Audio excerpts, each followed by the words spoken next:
नमस्कार, दुनियादारी की बातें लेकर हाजिर हूं मैं सर्वमित्रा। इस बार यूपी चुनाव में क्या हवा का रुख बीजेपी के खिलाफ है?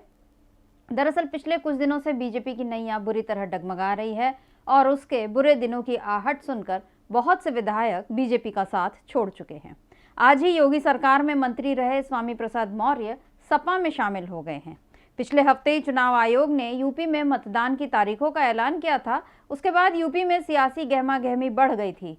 एक के बाद एक करके 14 विधायकों ने अब तक बीजेपी छोड़ दी है, जिनमें कैबिनेट मंत्री भी शामिल हैं।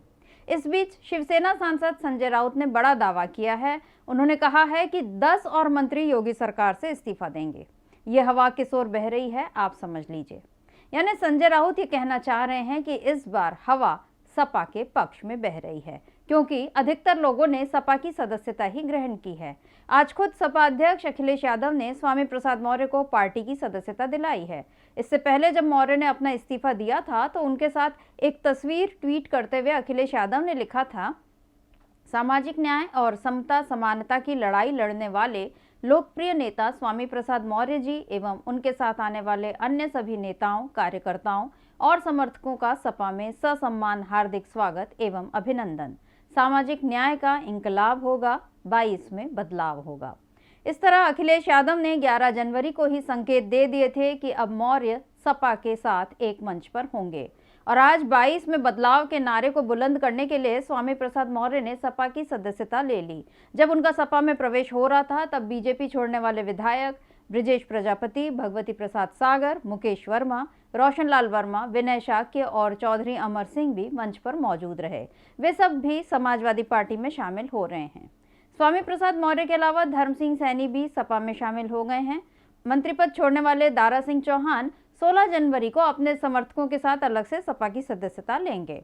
तो बीजेपी ने पहले तो इस बगावत को संभालने के लिए अपने विधायकों को निर्देश दिया था कि वे सब सपा में जाने की अफवाहों का खंडन करें। फिर बीजेपी ने कुछ लोगों को मनाने की जुगत भी लगाई, लेकिन अब बीजेपी के कुछ नेता साफ साफ कह रहे हैं कि जिन लोगों को टिकट कटने का डर था वे ही सपा में जा रहे हैं। बीजेपी छोड़ने वाले 3 मंत्री स्वामी प्रसाद मौर्य, दारा सिंह चौहान और धर्म सिंह सैनी ओबीसी के बड़े नेताओं में हैं। इनका जनाधार काफी मजबूत है, इसलिए ये लोग महज टिकट के लिए बीजेपी छोड़ेंगे ये बात गले से नहीं उतरती। अगर इनकी ओबीसी मतदाताओं पर अच्छी पकड़ नहीं होती तो बीजेपी भी इतनी परेशान नहीं दिखती। 2017 में बीजेपी को सत्तासीन करने में ओबीसी मतदाताओं का बड़ा हाथ रहा है, लेकिन इस बार मामला गंभीर हो गया है।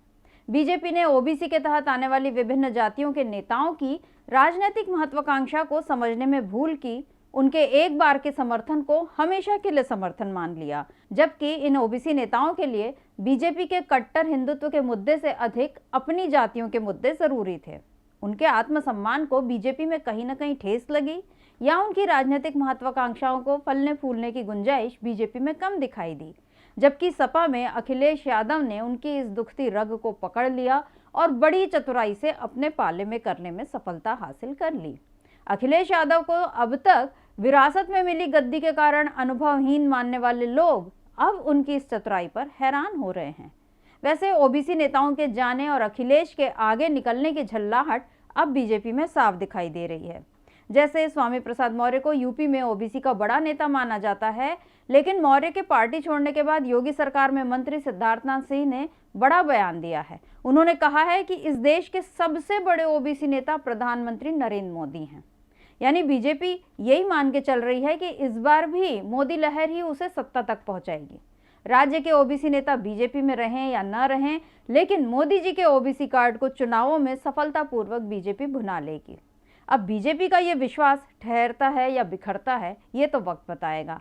फिलहाल वक्त बीजेपी के खिलाफ दिख रहा है, इसलिए पार्टी छोड़कर जा रहे नेताओं पर सिद्धार्थनाथ सिंह ने कहा कि टिकट काटा जा रहा था इन लोगों का, या फिर इनसे सीट बदलने के लिए कहा गया था, इसीलिए ये लोग बीजेपी छोड़कर जा रहे हैं। इनको पता होना चाहिए कि जिस पार्टी में ये लोग जा रहे हैं वहां सिर्फ M+Y चलता है और M+Y के साथ अन्य पिछड़े वर्ग के लोग नहीं जुड़ते।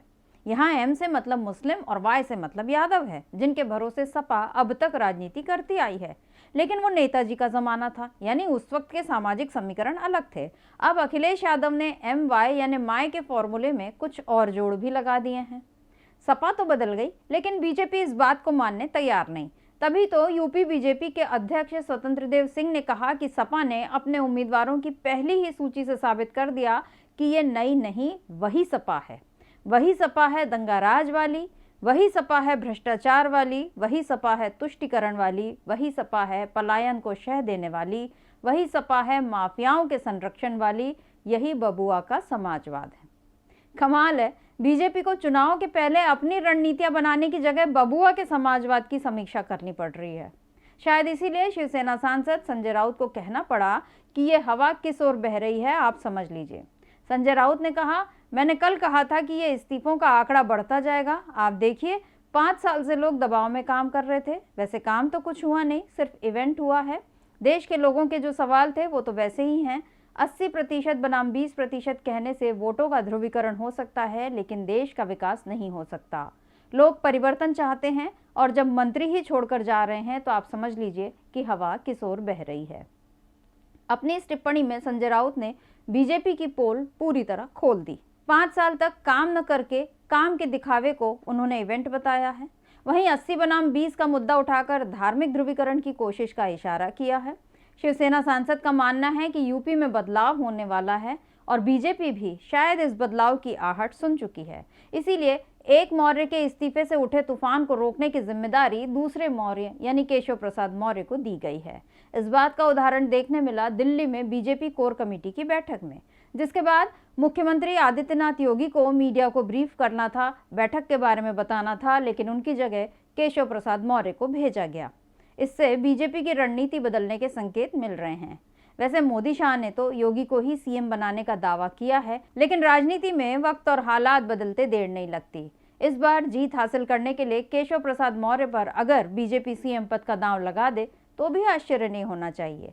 वैसे 2017 में जब बीजेपी यूपी विधानसभा चुनाव में प्रचंड बहुमत लेकर आई थी तो केशव प्रसाद मौर्य और उनके समर्थकों को पूरी उम्मीद थी कि उन्हें ही सीएम बनाया जाएगा, लेकिन आरएसएस के कारण योगी को सीएम बना दिया गया।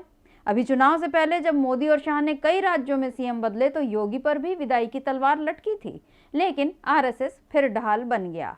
लेकिन यूपी की राजनीति में संघ की ये ढाल जातीय समीकरणों के वार के आगे ज्यादा असरकारी नहीं होगी। ओबीसी अब अपने राजनीतिक मंसूबों को पूरा करने के लिए बीजेपी के खिलाफ खड़े हो गए हैं। देखना होगा कि इसमें बीजेपी बचती है या तबाह होती है। तो आज के लिए बस इतना ही। देखते रहिए डीबी लाइव। नमस्कार। हमारे चैनल से जुड़े रहने के लिए YouTube पर टाइप करें डीबी लाइव, सब्सक्राइब बटन को क्लिक करें और बेल आइकन को दबाना न भूलें ताकि खबरें आप तक पहुंचती रहें। देखते रहिए डीबी लाइव, क्योंकि यहाँ हैं खबरें लगातार।